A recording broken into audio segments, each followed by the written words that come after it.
Some people may have noticed that Rebecca and I are posting daily on the website at the moment. We're offering reflections on the biblical passage set for the day.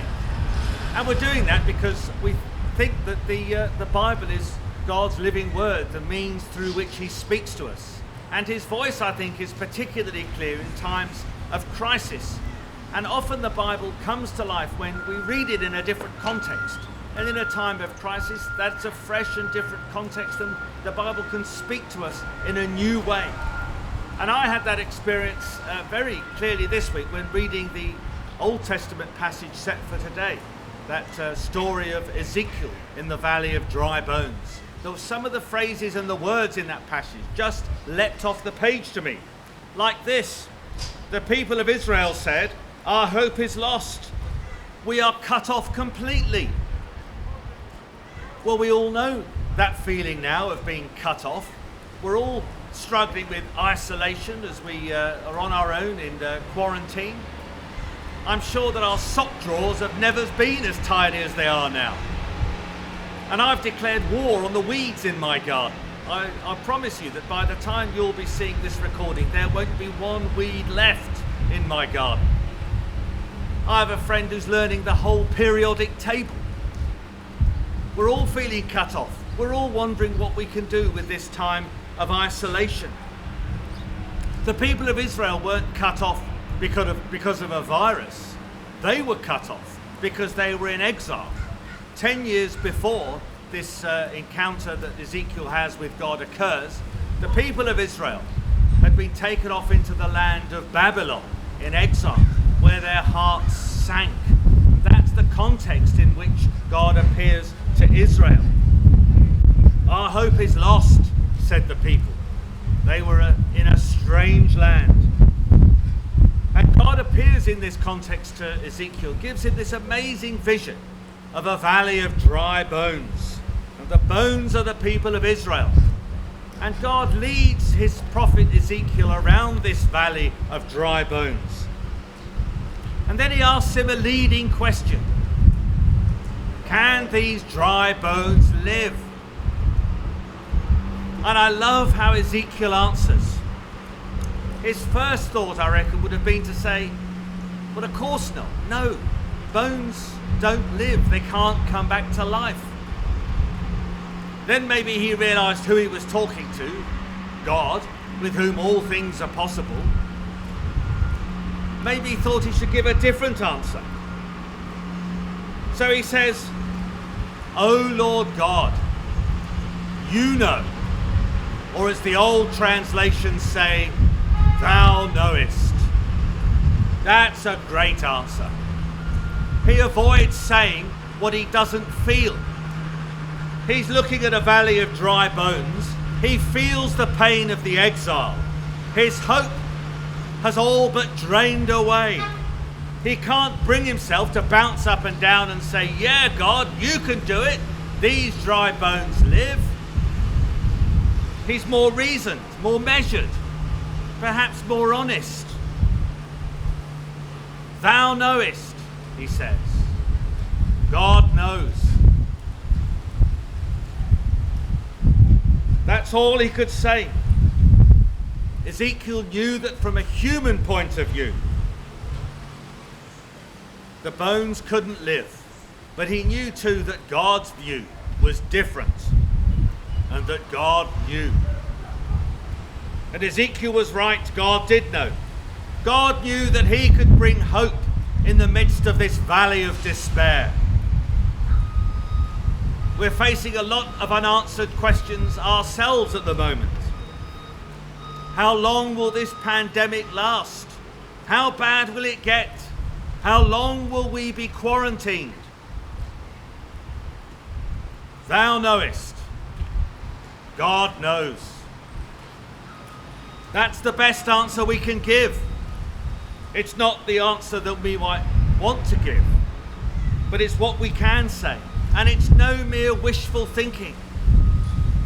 It is not something that comes out of a blindly optimistic point of view. It's an answer that comes from a deep hope. A hope that this is God's world. God is with us. God knows. We are an Easter people. We'll soon be celebrating the great events of Easter on which this hope is founded. The question put to Ezekiel is a Good Friday question. Can this crucified body live? God knew.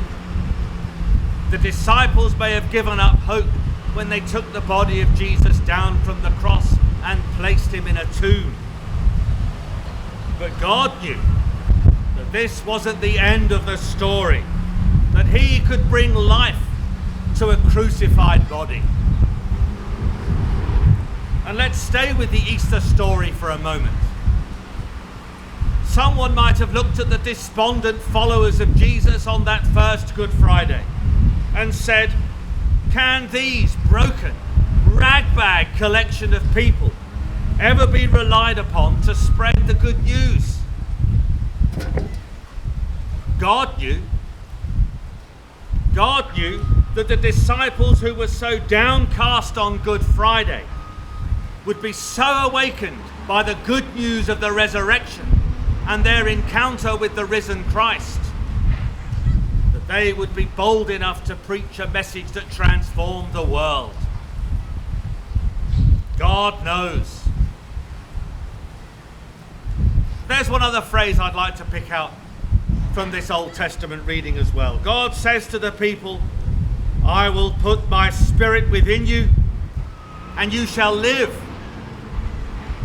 We are living under certain constraints at the moment. Many people would say that it barely counts as living. They're not living life to the full. But when Jesus promised that he would bring life, and life in all its fullness, he wasn't meaning a life when we can go out to socialise, when we can go to a bar and eat at a restaurant, go to the cinema, go to school or play golf. That's not the kind of life he was talking about. He was talking about a different kind of life altogether. He was talking about the life of the Spirit, which no virus can contaminate. I've been thinking this week about a woman I used to go and visit in my first parish when I was a young curate. I don't remember her surname, but her first name was Beryl, and I used to love going to see Beryl. She wasn't an old woman, but she was very ill. She suffered from an illness that meant that she was confined to her bed. So she was under quarantine all the time. And yet, Beryl was fully alive. Whenever one went to see her, you couldn't help but be energized by the life that was within her, whatever her constraints. She lived the truth of the epistle from Romans that we heard. If the spirit of him who raised Jesus from the dead dwells in you, he who raised Christ from the dead will give life to your mortal bodies, that through his spirit who dwells in you. Beryl's mortal body was weak, but she lived a rich, abundant spiritual life. God's Spirit dwelt powerfully in her.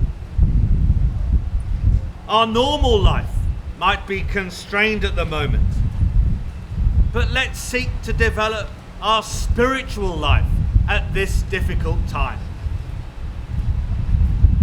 We're being reminded at the moment that we need, in these strange times of quarantine, to develop a rhythm, a routine. Well, let's be sure that our routine includes paying attention to our spiritual life, that our routine includes prayer and meditation and Bible reading. There are websites there's resources on our website to help with that. There is spiritual, a morning and evening prayer. We've put things there to help create a routine. Stay well. Stay spiritually alive. And remember, God knows.